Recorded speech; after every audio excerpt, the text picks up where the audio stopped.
Assalamualaikum warahmatullahi wabarakatuh. Shalom, Om Swastiastu, Namo Buddhaya, salam kebajikan dan salam sejahtera untuk kita semua. Sebelumnya perkenalkan, nama saya Istika Aprilia Ivana.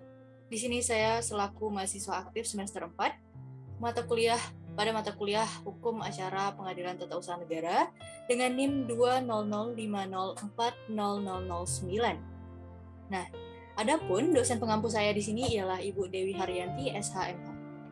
Nah, selamat pagi, selamat siang, dan selamat sore semuanya. Di sini saya akan mencoba untuk menjelaskan kepada teman-teman semua mengenai alur beracara penyelesaian gugatan sengketa tata usaha negara secara ICERT. Sejatinya, bahwasanya ICERT ada karena adanya sebuah pandemi yang melanda di seluruh dunia. Semata-mata hal ini merupakan alternatif dari pengadilan untuk dapat memberikan efisiensi dan efektivitas dalam penyelesaian permasalahan dari segi gugatan, sengketa yang ada maupun penyelesaian perkara yang ada di dalam pengadilan. Nah, sebelum saya berbicara nih mengenai alur beracara penyelesaian gugatan sengketa TUN, bahwasanya di dalam ICERT sendiri itu mengenal adanya sebuah sistem informasi pengadilan. Nah, apa sih sistem informasi pengadilan?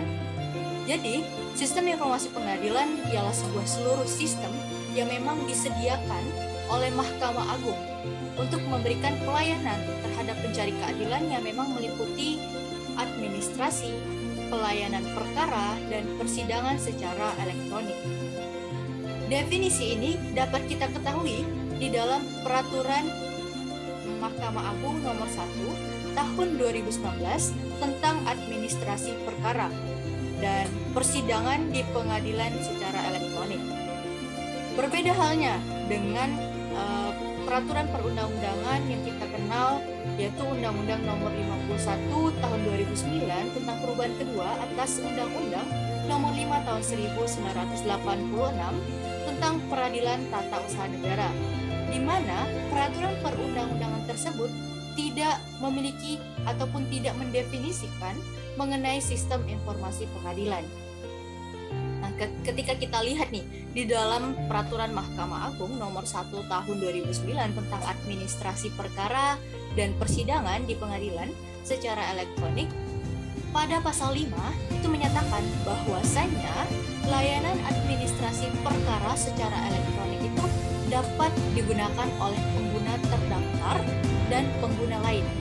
Dapat kita lihat pada poin bahwasanya di dalam pengadilan elektronik ini yaitu ada sebuah layanan administrasi perkara secara elektronik yang hanya dapat diakses oleh pengguna terdaftar dan pengguna lain.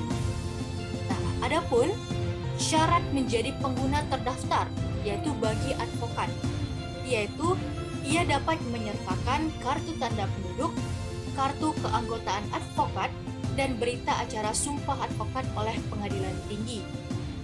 Berbeda halnya dengan syarat untuk pengguna lain, ialah kartu identitas pegawai atau kartu tanda anggota, lalu ada surat kuasa dan atau surat tugas dari kementerian, lembaga, atau badan usaha bagi pihak yang memang mewakili kementerian atau lembaga dan badan usaha. Kemudian mereka melampirkan kartu tanda penduduk atau paspor dan identitas lainnya untuk perorangan.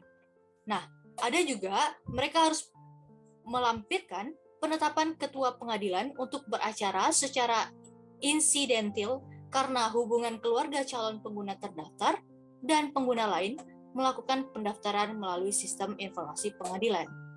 Hal inilah yang memang menyebabkan perbedaan antara pengadilan biasa dengan pengadilan elektronik. Selanjutnya, saya akan membahas nih mengenai alur dari acara penyelesaian. Nah, alur beracara penyelesaian gugatan sengketa tata usaha negara secara ICERT itu dapat kita lihat pada Undang-Undang Nomor 5 Tahun 1986, Junto Undang-Undang Nomor 9 Tahun 2009, Junto Undang-Undang Nomor 51 Tahun 2009. Kemudian yang kedua ada Peraturan Mahkamah Agung Nomor 3 Tahun 2018 tentang administrasi perkara di pengadilan secara elektronik. Dan yang terakhir ada Perma Nomor 1 Tahun 2009 tentang administrasi dan persidangan perkara di pengadilan secara elektronik. Nah, di dalam IKOR sendiri itu diawali dengan berkas gugatan dari aplikasi IKOR, di mana awalnya itu Mahkamah Agung itu akan melakukan sebuah verifikasi data pendaftaran, verifikasi perubahan data, penangguhan hak akses, dan pencabutan status pengguna terdaftar dan pengguna lain. Nah, di dalam pendaftaran perkara penggugat itu dapat menyampaikan gugatannya melalui sistem informasi pengadilan. Gugatan yang dimaksud di sini harus disertai dengan bukti-bukti berupa surat dalam bentuk dokumen elektronik. Nah, berkas gugatan dari aplikasi IKOR ini itu di mana aplikasi IKOR yang dimaksud ialah sistem informasi pengadilan. Adapun gugatan yang harus dilengkapi itu ialah disertai dengan bukti-bukti berupa surat di dalam bentuk dokumen elektronik. Setelah itu, mereka harus melakukan sebuah pembayaran panjar biaya perkara yang memang ditujukan ke rekening pengadilan pada bank secara elektronik juga. Lalu akan adanya sebuah panggilan ataupun pemberitahuan secara elektronik untuk dapat disampaikan kepada penggugat yang memang melakukan pendaftaran secara elektronik. Dari situ, kita akan masuk nih ke dalam pengadilan TUN. Gugatan masuk ke pengadilan TUN. Sejatinya, pengadilan TUN itu berkedudukan di ibu kota kabupaten atau kota dan daerah hukumnya yang memang meliputi wilayah kabupaten atau kota. Kemudian akan dilakukan sebuah penelitian administrasi oleh kepaniteraan, di mana panitera itu berwenang dan bertanggung jawab untuk melakukan pencatatan dan pendaftaran perkara secara elektronik dan melakukan pencatatan dan perekaman informasi perkara di sistem informasi pengadilan, di mana yang memang diteliti oleh panitera ialah hal-hal yang memang bersifat formal administratif yang harus dipenuhi oleh gugatan, seperti halnya dokumen elektronik, yaitu adanya sebuah identitas para pihak, kemudian domisili elektronik masing-masing, dan alamat pengadilan yang dituju. Sedangkan kalau kita melihat pada segi elementer, itu dilihat dari objek gugatan yang sudah terpenuhi. Kemudian adanya sebuah penggugat ataupun tergugat itu ada kuasa, kemudian surat kuasa yang terlampir, dan uang panjar biaya perkara yang memang sudah lunas. Nah, semua hal ini harus dilakukan secara elektronik. Nah, sebelum perkara itu masuk nih ke daftar perkara, maka akan memperoleh nomor perkara oleh staf panitera. Staf panitera akan membuat sebuah resum gugatan sebelum diajukan ke ketua pengadilan dengan bentuk yang formal, yang isinya itu terdiri dari siapa subjek gugatan, kemudian apakah penggugat itu sendiri ataupun diwakili oleh kuasa, kemudian apa sih objek gugatannya, dan apakah gugatan tersebut itu termasuk ke dalam keputusan tata usaha negara yang memenuhi unsur. Lalu alasan gugatan dan apakah alasan itu memenuhi unsur. Dan yang terakhir, apa yang menjadi petitum atau isi gugatan tersebut. Nah, setelah itu kita akan melakukan penelitian administrasi, di mana penelitian yang telah dijelaskan itu sangat diperlukan demi lancarnya proses pemeriksaan sengketa TUN pada tahap selanjutnya. Selanjutnya adanya sebuah rapat permusyawaratan, yaitu masuk ke ketua petun atau proses dismisal, di mana rapat permusyawaratan itu yaitu prosedur penyelesaian perkara yang sederhana, di mana rapat ini dilakukan secara tertutup atau biasa disebut dengan Ratkamer. Nah, hal ini juga disebut dengan proses dismisal. Kemudian, pemeriksaan terhadap surat gugatan yang telah diadakan penelitian administrasi oleh staf kepaniteraan yang dilakukan sendiri oleh ketua pengadilan, di mana jika ketua pengadilan menghendaki, hal ini juga dapat dilakukan bersama-sama dengan beberapa hakim. Nah, Di dalam proses dismissal ini ada dua alur, yaitu tidak lolos maupun lolos. Nah, ketika kita membahas nih mengenai tidak lolos, jika tidak lolos, maka dapat melakukan sebuah upaya hukum. Apa sih upaya hukumnya? Ya, upaya hukumnya yaitu perlawanan, di mana perlawanan dilakukan dalam tenggat waktu 14 hari setelah penetapan diucapkan, sebagaimana kita bisa lihat dalam pasal 62 ayat 1 Undang-Undang Nomor 5 tahun 1986 tentang Peradilan Tata Usaha Negara. Nah, dalam proses pemeriksaan perlawanan ini dilakukan dengan acara singkat atau court verdict yang hanya melalui surat menyurat. Acara singkat ini hanya dilakukan oleh majelis hakim. Nah, apabila ditolak maka akan gugur demi hukum. Gugatan yang gugur tidak tersedia upaya hukum, tetapi kita dapat mengajukan gugatan baru selama sisa waktu yang masih tertinggal dihitung dengan cara mengurangi waktu 90 hari dengan waktu yang telah terpakai ketika mengajukan gugatan sebelumnya. Nah, beda halnya ketika perlawanan itu dikabulkan. Apabila dikabulkan, maka akan dilakukan acara biasa oleh majelis hakim. Nah, pada acara biasa, ketua pengadilan tinggi itu akan menunjuk majelis hakim yang memang jumlahnya itu selalu ganjil. Biasanya itu ditunjuk tiga hakim gitu. Di mana majelis hakim itu mulai memeriksa perkara dengan melakukan pemeriksaan. Ya, ini suatu tahapan yang harus dilakukan oleh majelis hakim sebelum pemeriksaan pokok sengketa dimulai. Nah, pada pemeriksaan persiapan di pengadilan itu mewajibkan hakim mengadili sengketa mengambil langkah-langkah aktif. Apa sih langkah aktif yang dilakukan hakim? Di mana mereka harus memberikan nasihat kepada penggugat untuk dapat memperbaiki dan melengkapi gugatan dalam waktu 30 hari. Gugatan harus sudah sempurna untuk dilakukan persidangan terbuka untuk umum. Nah, sama halnya jika di dalam proses dismissal nih, kita kembali ke proses dismissal. Ketika proses dismissal itu telah lolos nih, akan dilakukan dua cara, yaitu adanya hakim tunggal yang dilakukan acara cepat, kemudian yang kedua itu acara biasa oleh majelis hakim. Nah, dalam acara cepat oleh hakim tunggal, maka akan dilakukan persidangan secara elektronik. Pelaksanaan persidangan secara elektronik di pengadilan dilakukan secara bertahap berdasarkan keputusan Ketua Mahkamah Agung. Dan di mana hal ini akan langsung ke tahap persidangan secara elektronik, di mana alurnya hakim tunggal melakukan acara cepat, itu akan langsung ke persidangan secara elektronik. Sedangkan kalau kita bisa lihat nih pada alur acara biasa yang dilakukan oleh majelis hakim, itu akan melalui pemeriksaan persiapan secara konvensional. Baru selanjutnya persidangan secara elektronik. Nah, dalam persidangan secara elektronik, hakim ataupun hakim ketua itu harus dapat memberikan penjelasan tentang hak dan kewajiban para pihak terkait persidangan secara elektronik pada sidang pertama, guna kelancaran persidangan elektronik.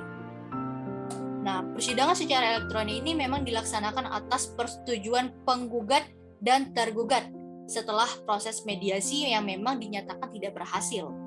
Dalam perkara itu nih, untuk sebuah not ataupun catatan, dalam perkara tun tata usaha negara, jika gugatan itu diajukan secara elektronik, maka tidak memerlukan persetujuan tergugat untuk melakukan persidangan secara elektronik. Nah, itu terkhusus untuk perkara tun.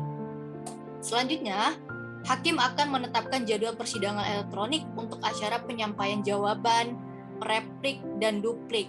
Nah, setelah persidangan secara elektronik, itu ada jawab-menjawab secara elektronik.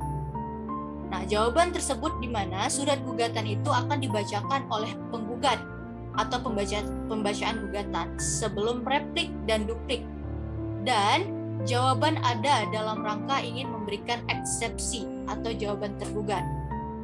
Kemudian, sejatinya bahwasanya replik itu ialah jawaban penggugat sedangkan duplik adalah jawaban tergugat terhadap hal-hal yang memang muncul dari replik. Nah, dalam persidangan secara elektronik dengan acara penyampaian jawab-menjawab secara elektronik itu melakukan sebuah prosedur. Nah, apa sih prosedurnya? Yang pertama, bahwasanya para pihak itu wajib menyampaikan dokumen elektronik itu paling lambat pada hari dan jam sidang sesuai dengan jadwal yang memang ditetapkan. Yang kedua, setelah mereka menerima dan memeriksa dokumen elektronik tersebut, hakim atau hakim ketua itu meneruskan dokumen elektronik kepada para pihak. Jawaban yang memang disampaikan tergugat itu harus disertai dengan bukti berupa surat dalam bentuk dokumen elektronik. Nah, setelah kita jawab-menjawab secara elektronik, maka selanjutnya tahap pembuktian secara konvensional, di mana pembuktian secara konvensional ini sejatinya kalau kita melihat definisi dari pembuktian, yaitu sebuah upaya untuk meyakinkan hakim tentang kebenaran dalil atau posita yang dikemukakan di dalam suatu perkara, di mana yang dapat dijadikan sebuah alat bukti ialah seperti halnya surat atau tulisan, kemudian adanya keterangan ahli, keterangan saksi, pengakuan para pihak, dan pengetahuan hakim. Disinilah di mana adanya pembuktian secara konvensional. Setelah kita melakukan sebuah pembuktian, maka akan adanya alur kesimpulan secara elektronik. Nah, dilakukannya kesimpulan secara elektronik di mana para pihak ini diberikan kesempatan untuk mengemukakan pendapat yang terakhir.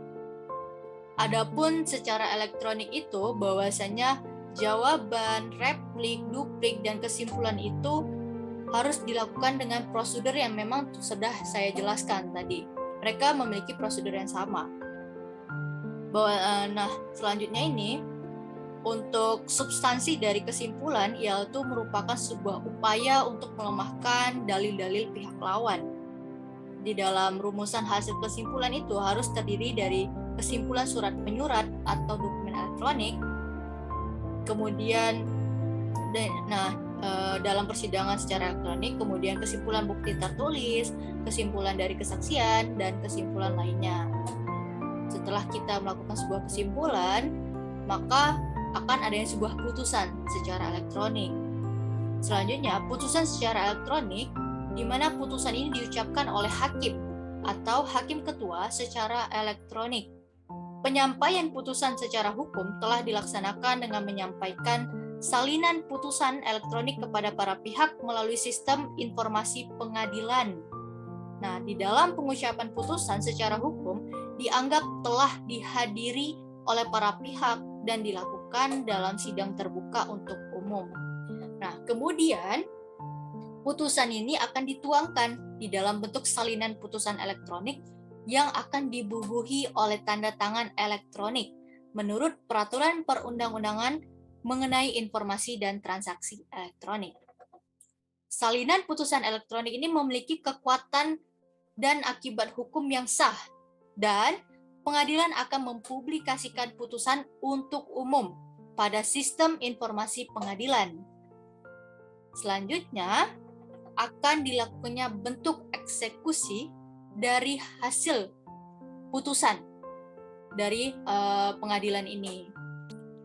Nah, terdapat satu alur yang menjadi upaya hukum. Apa sih upaya hukum? Jadi upaya hukum itu hal yang dilakukan bila salah satu pihak itu tidak setuju terhadap putusan pengadilan tun. Nah, apabila pihak yang tidak setuju terhadap putusan pengadilan tun itu dapat mengajukan upaya hukum terhadapnya dalam jangka waktu tertentu yang memang telah ditentukan oleh undang-undang. Ya, ini di dalam upaya hukum itu ada dua, upaya hukum biasa dan upaya hukum luar biasa. Nah, pertama kita akan membahas mengenai upaya hukum biasa. Upaya hukum biasa ini diajukan terhadap suatu putusan yang belum berkekuatan hukum tetap dan belum dilaksanakan. Upaya ini terdiri dari banding yang diajukan ke pengadilan tinggi tun dan kasasi yang diajukan ke PT Tun. Nah, pengaturan mengenai banding, maaf sebelumnya, ya ini terdapat upaya hukum biasa, di mana diajukan terhadap suatu putusan yang belum berkekuatan hukum tetap dan belum dilaksanakan. Upaya ini terdiri dari banding yang diajukan ke PT Tun dan kasasi diajukan ke Mahkamah Agung. Pengaturan mengenai banding dapat dijumpai dalam pasal 122 sampai dengan 130 Undang-Undang Nomor 5 Tahun 1986 tentang Peradilan Tata Usaha Negara.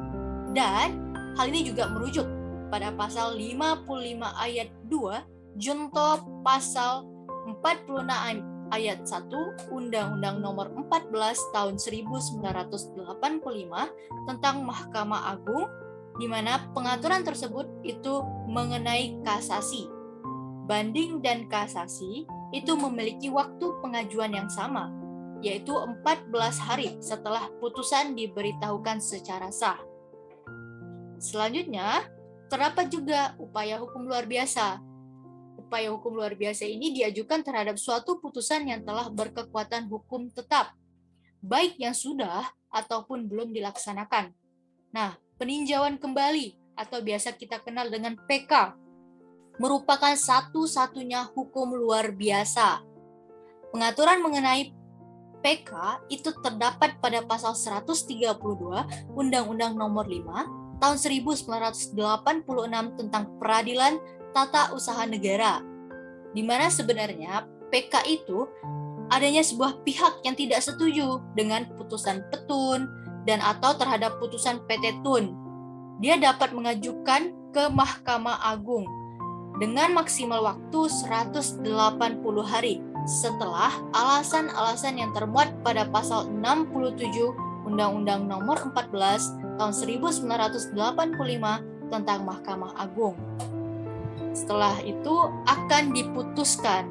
Makanya alur selanjutnya ialah putusan. Putusan itu memiliki kekuatan hukum yang tetap dan selanjutnya putusan akan dieksekusi lebih lanjut gitu.